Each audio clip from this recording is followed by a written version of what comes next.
I've lived in Ohio for a long time and have had a 35-year career in business. And like most of us, I've never run for political office. And I know with our busy lives, it can be hard to keep track of what's going on in the Ohio legislature. Heck, a lot of us don't even know who our state representative and senator are.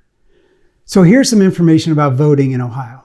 Understanding what happened in 2022 provides perspective on voting bills that have been passed by Ohio Republican politicians in the first 4.5 months of 2023. One is the new 2023 voting law.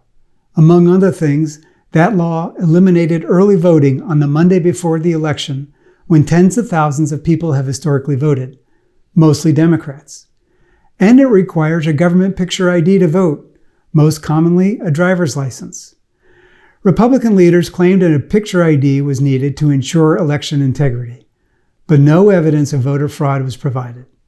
In fact, since 2018 and 10 million votes cast in Ohio, only about 700 cases of potential Ohio voter fraud have been referred to prosecutors, according to the Secretary of State, Frank LaRose.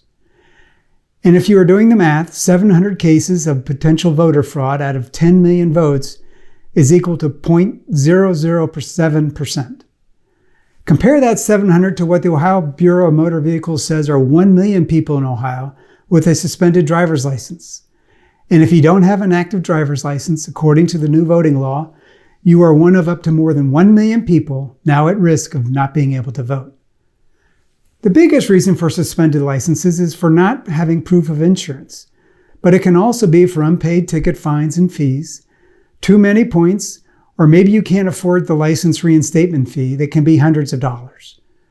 The question is, why would any of these be reasons for why someone can't exercise their constitutional right to vote? Republican politicians say if you don't have a valid driver's license, you can get a state ID card.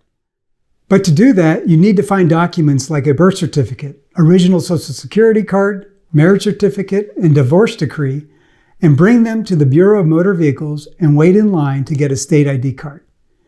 If you can't find the needed documents, you'll have to spend money to get them, adding cost, time, and frustration just to exercise your constitutional right to vote, with no evidence of voter fraud provided by those who voted for this new law.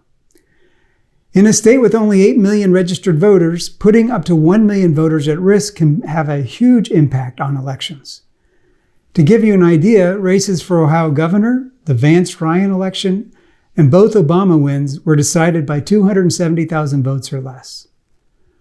One thing is for certain, and most importantly, the new voting law will reduce the number of voters, and it targets primarily the poor, the elderly, and those who do not drive, and primarily Democrat voters, which protects Republican candidates and is another step to help ensure one-party rule, like gerrymandering and fixed elections.